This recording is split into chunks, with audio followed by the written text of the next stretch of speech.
Hey guys, in this video I will show you how to pay with Apple Wallet on Amazon. Alright, let's begin. Start by visiting Amazon on your web browser. Use the search bar to find the product you want to purchase. Once you find it, select the product. Choose your preferred options like size or color, then tap Buy Now or add it to your cart. After adding your items to the cart, go to the cart and tap Proceed to checkout. Select your shipping address, then confirm by tapping Use this address. Next, you'll be asked to choose a payment method.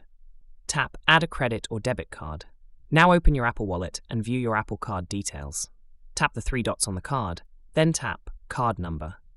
Use Face ID to reveal your virtual card number, expiration date, and security code. Enter those details into the Amazon payment screen. Once you've typed in the information, tap Add and Continue. Your Apple Wallet card is now added as a payment method.